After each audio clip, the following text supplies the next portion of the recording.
एक बच्चे का कमेंट आया कि सर इंग्लिश क्यों ज़रूरी है एग्ज़ाम में। जो सेंट्रल गवर्नमेंट के एग्ज़ाम्स होते हैं उनमें स्पेशली इंग्लिश क्यों होती है। आखिर सीजीएल में, सीजीएल में या जो बैंकिंग के एग्ज़ाम्स होते हैं उनमें इंग्लिश क्यों ज़रूरी है, आखिर क्यों पूछी जाती है। तो सोचने वाली बात यह है कि सेंट्रल गवर्नमेंट आखिर इंग्लिश, एक बात तो क्लियर है कि English is just a language, है ना। इससे आप किसी की काबिलियत का पैमाना नहीं है। You can not measures the ability of a person.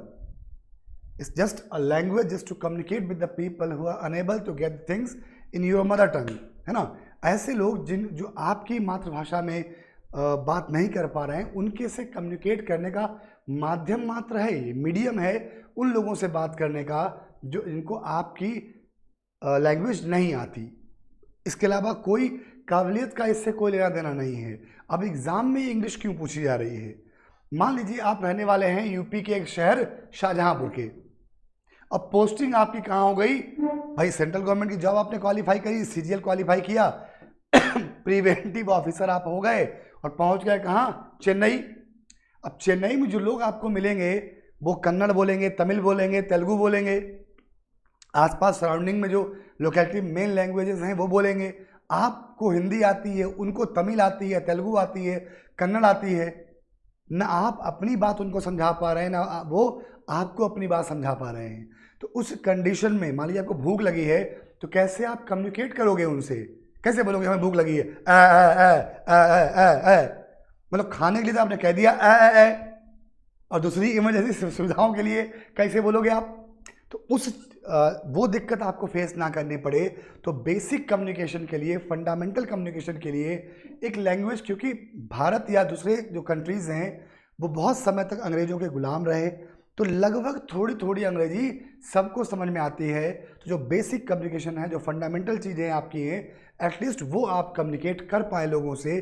केवल this is the reason behind, एकमात्र यही कारण है कि भाई जो केंद्र सरकार के जॉब्स हैं उनमें इंग्लिश खूब पूछी जाती है, ताकि आप प्रॉपर तरीके से कम्युनिकेट कर पाएँ लोगों से। अब नागालैंड आप चले गए, है ना आपको उनकी भाषा आती, ना आपको उनकी, ना उनको आपकी, कैसे कम्युनिकेट करोगे आप। अब कम्युनिकेशन का कोई साधन तो माध्यम होना चाहिए ना। इशारों में तो काम होगा नहीं, साइन लैंग्वेज में तो काम होगा नहीं।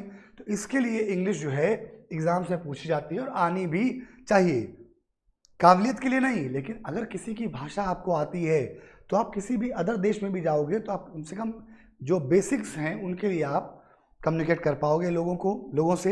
यही एकमात्र रीज़न है इंग्लिश क्यों ज़रूरी है। समझ में आया।